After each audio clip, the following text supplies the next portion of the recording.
And it sounds to me like you should be thanking the actors and writers for running the giant fucking machine this whole time and standing with Yeah. them to show your appreciation. Like all these complaints about what unions disrupt and what when they strike or when they, demand better treatment or whatever, you're expressing how important what these Yeah. people do is. You're telling me exactly what they're worth. The politicians, they don't do anything that would benefit them outside of their position as a politician. The news has to do the news. So this must be accurate. Yeah, I don't think anywhere in this article, I didn't read through this. I didn't need it to make me that mad. This is by Rob Hayes. Let me see if I can find the phrase Disney anywhere in this article. Nope. Nope. No, Nope, not in here. Nothing about Weird. how Disney Weird. owns ABC. Nothing about that. Also, if you're trying to whine and complain and say, well, there's other businesses that are being affected. You're hurting other people because, by withholding your labor and not running this, machine, this giant fucking machine, we're also like losing money. We're also losing out. And it sounds to me like you should be thanking the actors and writers for running the giant fucking machine this whole time and standing with them to show your appreciation. Like all these complaints about what unions disrupt and when they strike or when they, demand better treatment or whatever, you're expressing how important what these people do is. You're telling me exactly what they're worth. Yeah. It's that whole, it really is flipping. Because all you're saying is these people who you're affecting would have nothing to affect if it wasn't for the people who affected in the first place. You know what I'm saying? Like they're totally missing the flip here. It's like, they should be like, whatever small business they're talking, because I don't even know what small business they're talking about. Are they talking about like catering companies? Southern California businesses are already feeling the collateral pain from the simultaneous strikes by the actors and writers unions. I just want them to get back to the table and get serious, says Corey Level, owner of Sandy Rose Floral, which caters exclusively to film and television productions. Yeah, so yeah, it's just like light salesmen are struggling now. What you talk? You have such an awesome little business that you figured out. Like, and now, I mean, that's your fault. She says maybe you should put that in your contract somewhere. She says she's losing $100,000 a month. Oh, I didn't realize we were talking about businesses that were that small. I'm sorry. Let me recalibrate my I'm a small company. That's a lot of money. How are you a small company if that's a lot of money? Maybe that still counts. I don't know. I've never created a job, so I don't know how to measure that. If they're missing out on on $100,000 a month, that's like over $1 million a year, and that's not a small business.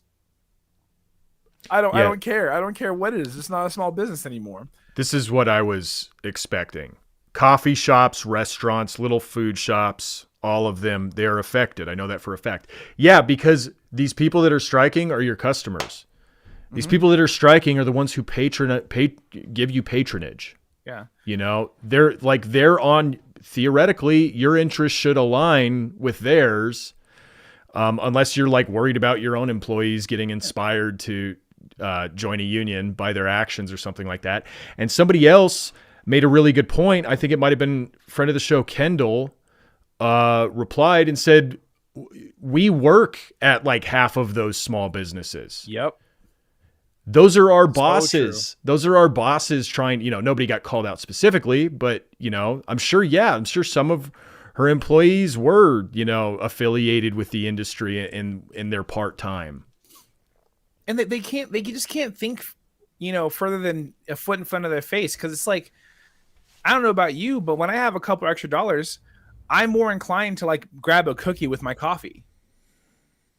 And they're not thinking about that at all. Like people still don't think about that. If people get paid more, they have more to spend, and it all affects each other. So and wage earners' money goes right back into the market. Unlike CEOs getting paid, unlike C-suite executives in general getting paid, or the shareholders, that money goes into a business's pocket almost immediately. You know, not that that's a great thing either, but that's the way we work down here in this class. Yeah. So, but back to this guy's comment. He had one more thing that I thought was worth mentioning. Somebody was like, "Well, they love it. That's why actors and writers do it, even if they don't make enough money to get by. Like, that's why they still struggle." And he says, a job because they love it. Sometimes that's done as a volunteer too. Usually those people don't demand more pay when they just want to do the job they love as well. A job people do for free across a lot of the country is fire because it's what they love and it helps others. Most of those volunteers doing what they love for free also have real jobs: plumbers, carpenters, mechanics. I know you like to question people's IQs, but you fail to make the point on demands for money when you tried to tie it to love. You shouldn't bring up IQ. Okay, so yeah, you should be giving Netflix and Disney. What are the only other? Sony. I'm trying to think of like the few other production companies. Yeah, there's not that many. Paramount. You should be giving them billions of dollars in free labor for the love of making Moonfall. Yeah, you should be so lucky, and they don't understand it at all. It's like, okay, well, if they do love it, they actually wouldn't be able, and they didn't get paid for it. They still wouldn't be able to do it because that still takes time. Right. And takes labor. Like they're also not consuming the thing that they like. You're consuming the byproduct of what they love, and you still don't care. That does go away if they can't do it. They're all pretending like they don't watch TV anymore. Yeah. They're all pretending like they have it. Where is it here? Yeah, they're all virtue signaling as to like when the last movie they saw was. So funny. They're like one-upping each other. just blatantly lying. Do they know that Yellowstone is a TV show and that it actually relies on these people? Do they know about Yellowstone's involvement with this? Right here, Maggie Miss Beastock says, "Shut up. Last movie I saw was Titanic. Bullshit. Now Cameron is a woke creature. Never will I go see any movie by a radical left production." That is not the direction I expected that to go. I thought they were. I thought they were only bringing up Titanic because of the submarine and because it's fresh in their mind. But I didn't realize that like they're mad at Cameron for being like, is he woke because of Avatar? That's a good question because remember they didn't know that Avatar was woke. Yeah. So I'm trying to like, what did you think about Terminator 2 when he made one of the most evil villains in movie history at that point a police officer? Oh, that's very true.